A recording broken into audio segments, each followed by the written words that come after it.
Hello guys, come back. आज मैं आपके सामने बहुत ही इंपॉर्टेंट टॉपिक लेकर आया हूँ, एक साइट विजिट में मैं आपको बताने वाला हूँ कि अगर आप साइट पे ब्रिक वर्क करवा रहे हो तो आपको ब्रिक वर्क करवाते समय आपको क्या क्या पता होना चाहिए।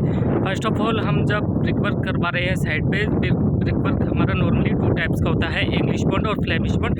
इंग्लिश बॉन्ड को हम 9 इंच की बॉल बोलते हैं और फ्लेमिश बॉन्ड को हम 4 इंच की बॉल बोलते हैं।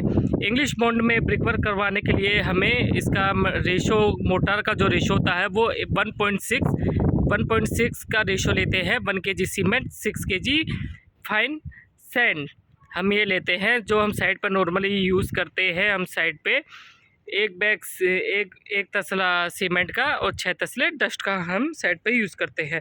तो गाइस, अगर आप साइड पे ब्रिक वर्क करवा रहे हो तो ब्रिक वर्क करवाते समय पहले हमें ये देखना होता है, जो हमारा कॉलम होता है, कॉलम पे हमें थोड़ी सी टकाई करनी होती है। कॉलम पे हमें टकाई करनी पड़ती है, एक वसूली से हमें चिपिंग करनी पड़ती है। उस चिपिंग करने के बाद में हम एक सीमेंट का घोल लगाते हैं। नॉर्मली हमारा सीमेंट का घोल लगाने का ये पर्पस होता है कि फ्यूचर में हमें कॉलम और ब्रिक के जो आपस में जो हमारा जॉइंट होता है उसमें हमारा क्रैक्स नहीं आते हैं। ब्रिक वर्क करवाते समय हमें पहले देखना होता है हमारी ब्रिक्स की हमारी प्रॉपर तरीके से क्यूरिंग होनी चाहिए। क्यूरिंग होने के बाद में उसका रेशो का मेंटेन होना चाहिए, जो हम साइड पे रेशो यूज़ कर रहे हैं। और बीच में हमें एक हमारा, ये आप देख रहे हो, इसमें हमारे 2 टाइप्स के ब्रिक्स होते हैं। एक हेडर होता है, ये हमारा हेडर है। एक हमारी हेडर की ब्रिक वर्क होती है। एक स्ट्रक्चर की हमारी ब्रिक वर्क होती है, स्टड की हमारी ब्रिक वर्क होती है।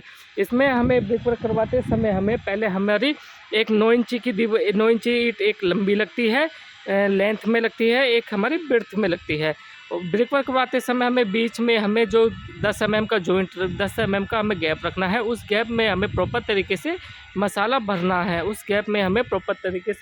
भरना है।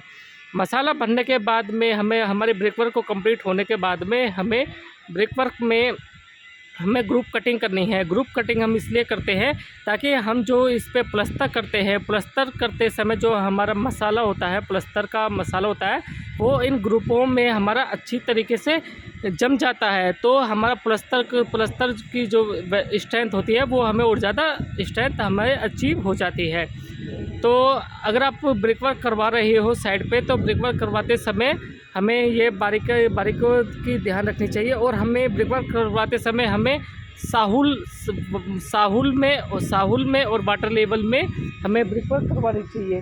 साहुल और वाटर लेवल में और सूत में हमें ब्रिक वर्क करवानी चाहिए। जैसे कि ये हमारा स्टार्ट पॉइंट कॉलम है और एंड पॉइंट हमारा ये कॉलम है। इसमें आप देख सकते हो, एक कॉलम का पॉइंट ज़्यादा है, एक कॉलम हमारा ज़्यादा भरा हुआ है, एक कॉलम हमारा कम भरा हुआ है। ये मैंने साइड पे ब्रिक वर्क वाटर लेवल में करवाई है। तो आप देख सकते हो कि हमारा कितना फ़र्क निकला है। साइड पे आप कोई भी काम करवा रहे हो तो हमें सारी चीज़ें वाटर लेवल, सूत और साहुल में हमें सारी चीज़ें करवानी पड़ती है। तो गाइस, आपको मेरी वीडियो अच्छी लगी हो तो आप मेरे यूट्यूब चैनल को लाइक करें, शेयर करें और अपने फ्रेंड्स को शेयर करें।